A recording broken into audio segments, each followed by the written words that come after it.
Hi, welcome back to my channel, or welcome if you're new here. I'm Sophie, and in today's video I'm going to be continuing on with my autumnal reading guide.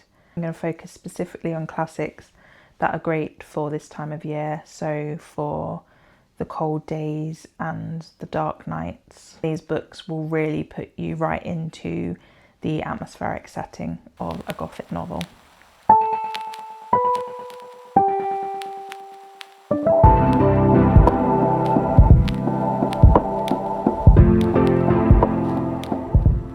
If you want to catch up with the rest of my autumnal reading guide, then I will link the other videos for you below. So in the rest of the series I have cozy autumnal reads, I have witchy reads, vampire reads and horror reads. So I generally don't read a lot of classics, although I would like to read more, but the classics that I really enjoy are the Gothic spooky classics with atmospheric settings and supernatural beings and doomed relationships. I have 8 classics for you today, so let's get started.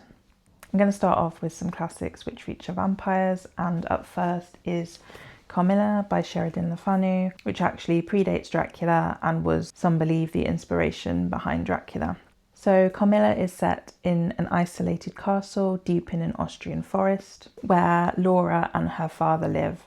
So Laura feels quite alone, she only has her father for company and doesn't have any friends or anyone else who's the similar age to her. That is until one moonlit night when a carriage crashes very close to the castle, and we discover that a woman and her young daughter Carmilla are travelling in this carriage. Carmilla is sick, but her mother has urgent business to attend to and must carry on her journey.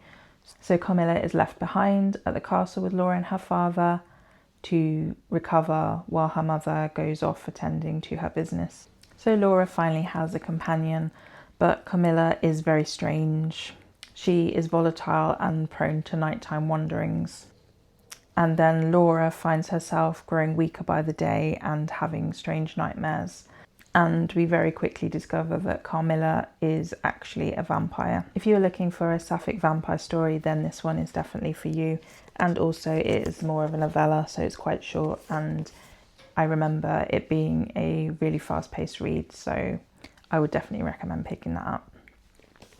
Next up we have Dracula by Bram Stoker. So this follows Jonathan Harker, who is a young lawyer, and he travels to Transylvania to visit Count Dracula, who he is helping with some real estate transactions. So while Jonathan Harker is travelling towards Transylvania and to the castle, everyone he encounters warns him about strange goings on and suggests that he turns back and doesn't go to the castle. Once he gets there, he starts to see why these people have warned him against going there.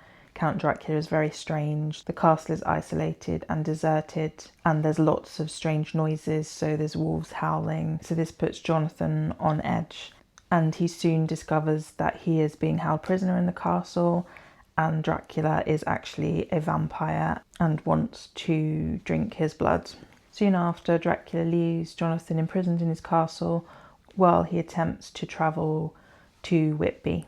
We follow the voyage that Dracula is on, and a sickness befalls the crew and they all end up dead. Then we shift to Whitby, where Jonathan Harker's fiancée Mina is visiting her friend Lucy Westenra. A ship arrives in Whitby, the crew are all dead, and contained on the ship are several boxes of dirt, and the captain's logs are uncovered, and we see more about the ill-fated journey of the ship. We realise this is the ship that Dracula was on and how he made his way to Whitby. And then Lucy Westenra starts acting very strangely. She sleepwalks and she has puncture wounds. And we discover that Dracula has been visiting her and he turns her into a vampire. And Dracula then sets his sights on Mina. And we do go back to Jonathan Harker. This is an epistolary novel, so it's written in a series of letters and journal entries, but there is a reason why this is seen as kind of the influence on the whole vampire genre. It is very creepy, and I think the format of the letters and journals really makes it a little bit more terrifying. You're trying to piece together what's happening as the characters are slowly uncovering more and more disturbing things, the reader is then informed of what's happening. So I'd really recommend this if you like the vampire genre and you haven't read it yet. So next I have a couple of books by the Bronte sisters. So starting with Jane Eyre by Charlotte Brönte. This is one of my favourite classics. I was always quite intimidated to read it, but as soon as I picked it up, it was so beautifully written and I just fell in love with the writing and the story. So this follows Jane Eyre, who is an orphan. She has quite a terrible childhood with cruel relatives and she ends up going to a boarding school and she's treated very badly there. When she is a bit older, she takes a job as a governess and she will do anything she can to get away from her past. Her job as governess is at Mr. Rochester's estate, and Jane gradually grows more and more attracted to Mr. Rochester, but he is hiding a very big dark secret. But I really loved Charlotte Bronte's writing and the plot was so interesting. I love the fact that Jane and Mr. Rochester have both lived quite a difficult life, and I love the relationship between these two characters and how they grow closer and closer together, and then the shocking reveal about Mr. Rochester's past. Charlotte Brönte wrote several other novels. I've only read Jane Eyre, but I do need to read her other novels. Hopefully I will get to them one day. And then another Bronte sister, so we have Emily with Wuthering Heights. So this was Emily Bronte's only novel. I also have some poetry by Emily Brönte, which I'm keen to read soon. But Wuthering Heights is often described as one of the greatest love stories ever told. I'm not sure how accurate that is based on the fact that these two characters are very wrong for each other and very toxic. There is a new film adaptation of this, but I've heard that it isn't really very close to the novel at all. But I did see a trailer for it recently and I'm still really interested. I think I would like to go and see that, and that releases on Valentine's Day. Wuthering Heights follows Heathcliff, who is taken into the care of Mr. Earnshaw to raise. He's quite a troubled boy. Mr. Earnshaw has a son called Hindley and a daughter called Catherine. Hindley really despises Heathcliff and makes his life a misery, but Heathcliff and Catherine form a very close bond, gradually as they grow older, falling in love, but Catherine ends up marrying somebody else and Heathcliff goes away. But Heathcliff vows to get revenge on anyone that has wronged him in the past, and he does come back. This is definitely a very good kind of ghost story, and also I feel like the Yorkshire Moors take on a character all of their own, and it is perfect for this time of year, for the spooky dark nights and atmospheric setting, so I would definitely recommend it. Then next I have Frankenstein by Mary Shelley. This again is another of my favourite classics, and this was written by Mary Shelley in a small competition which Lord Byron commissioned for his friends to keep them occupied. So Mary Shelley wrote this and she won the competition. This follows Victor Frankenstein, who is a scientist, and he is determined to create his own life form, and he brings to life a monster. He was expecting to create a sentient man, but his creation is more of a monster and disfigured, and he is rejected by Victor Frankenstein, and then he ends up going out into the world, and he's also rejected by the world for how he looks. This monster then seeks revenge for how he is treated by murdering and terrorizing people. But I do feel that this novel really explores some very key themes. So we have the nature-nurture theme. If the monster had been accepted by Victor Frankenstein, would he have been good? And was it because he was rejected that he actually becomes a monster? So I think this is quite an important book to read, and I think it still resonates with audiences today. It has been a while since I read this, so I'm hoping to pick it up again soon, but this is the beautiful Folio Society edition. I love the purple cover, and we have some illustrations throughout as well, so I love this copy. But definitely recommend picking this up if you have not read it yet.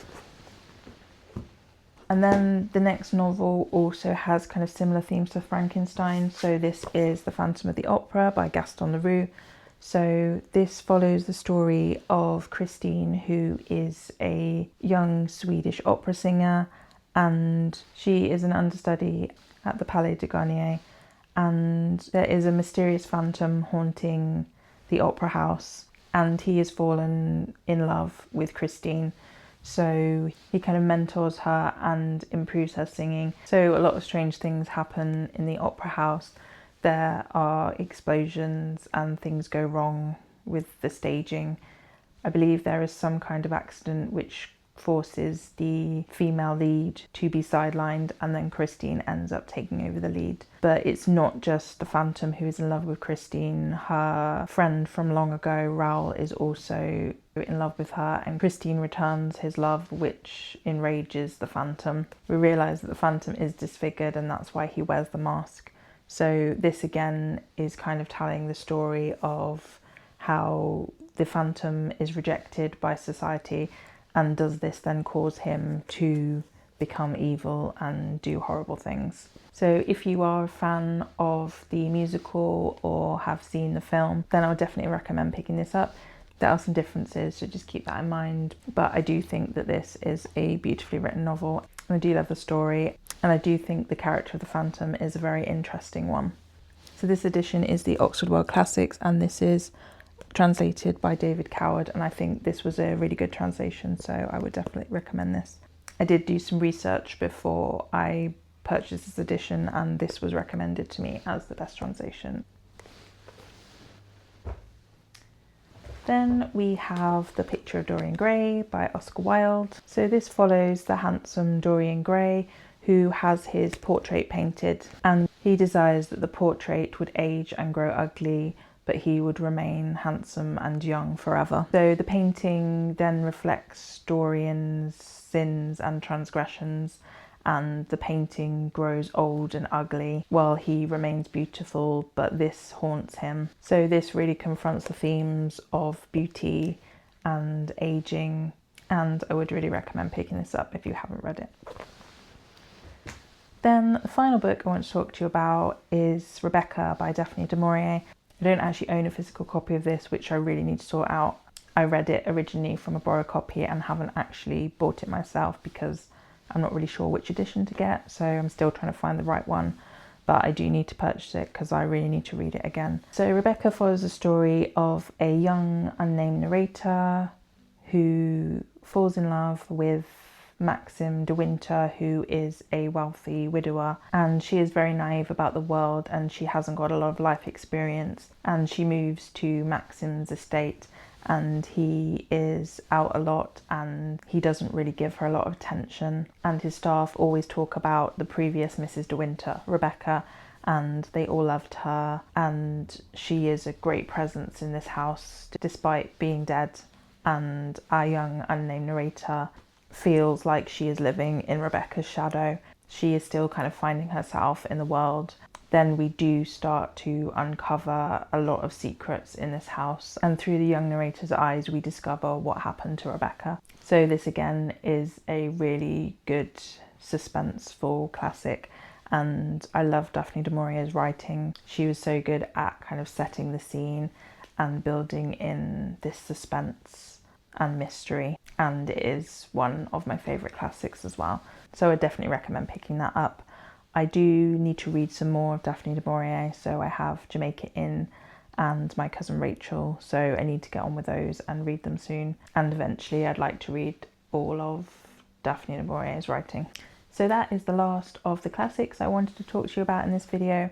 I hope you've enjoyed this video. If you did, please give it a like, and also subscribe to my channel for more of my content.